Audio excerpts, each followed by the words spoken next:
Hi, welcome to Reshmi's cooking. ಇವತ್ತು ನಾನು ಒಂದು ಕಷಾಯ ಮಾಡ್ತಾಯಿದ್ದೀನಿ. ಇದು ದೊಡ್ಡವರು ಚಿಕ್ಕವರು ಎಲ್ಲರೂ ಕುಡಿಬೋದು. ಜ್ವರ ಕೆಮ್ಮು ಇದೆಲ್ಲ ಕಮ್ಮಿ ಆಗೋಗುತ್ತೆ ಬೇಗನೆ. ಇದಕ್ಕೆ ನಾ 2 ಗ್ಲಾಸಷ್ಟು ಹಾಲು ತೊಗೊಂಡಿದ್ದೀನಿ, ಗಟ್ಟಿ ಹಾಲು. ಯಾವ ಗ್ಲಾಸಲ್ಲಿ ಹಾಲು ತೊಗೊಂಡಿದ್ದೀರಾ ಅದೇ ಗ್ಲಾಸಲ್ಲಿ ನೀರು ತೊಗೊಂಡ್ರೆ ಕರೆಕ್ಟಾಗಿ ಗಟ್ಟಿ ನೀರು ಹಾಲು ಕರೆಕ್ಟಾಗಿ ಅಲ್ಲಿಗೆ ಬರುತ್ತೆ. ಇದಕ್ಕೆ ಅರ್ಧ ಸ್ಪೂನಷ್ಟು ಮೆಣಸು, ಅಂದರೆ ಚಿಚ್ಚಿಕೊಂಡಿರೋದು ಮೆಣಸು ಪೌಡ್ರು, 1 ಇಂಚಷ್ಟು ಶುಂಠಿ, 8 ರಿಂದ 10 ತುಳಸಿ ಎಲೆ, 1 ಏಲಕ್ಕಿ. ಇದನ್ನೆಲ್ಲ ಇದಕ್ಕೆ ಹಾಕ್ಬಿಟ್ಟು ಚೆನ್ನಾಗಿ ಕುದಿಸ್ಬೇಕು.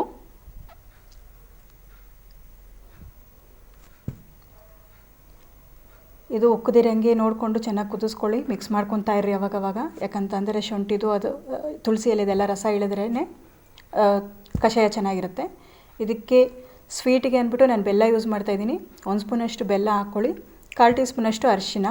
ಸ್ವಲ್ಪ ಸ್ವೀಟ್ ಜಾಸ್ತಿ ಬೇಕು ಅಂದವರು ಜಾಸ್ತಿ ಹಾಕ್ಕೊಬೋದು. ಇದನ್ನು ಚೆನ್ನಾಗಿ ಒಂದು 5 ನಿಮಿಷ ಚೆನ್ನಾಗಿ ಕುದಿಸ್ರೆ ಆ ರಸ ಅದೆಲ್ಲ ಇಳಿತದೆ, ಕಷಾಯ ರೆಡಿಯಾಗೋಗುತ್ತೆ. ಇದು ಜ್ವರ ಕೆಮ್ಮು ನೆಗಡಿ ಈ ಮೈಕೈ ನೋವು ಇದ್ರೂ ಕೂಡ ಕಮ್ಮಿ ಆಗೋಗುತ್ತೆ. ದಿನ ಎರಡು ದಿನ ಬೆಳಗ್ಗೆ ಸಾಯಂಕಾಲ 2 ಟ್ರಿಪ್ಪನ್ನು ಕುಡಿಸ್ರೆ ಮಕ್ಕಳಿಗಂತೂ ಬೇಗನೆ ಕಮ್ಮಿ ಆಗೋಗುತ್ತೆ. ಒಂದ್ಸರಿ ಟ್ರೈ ಮಾಡಿ ನೋಡಿ. Thank you for watching.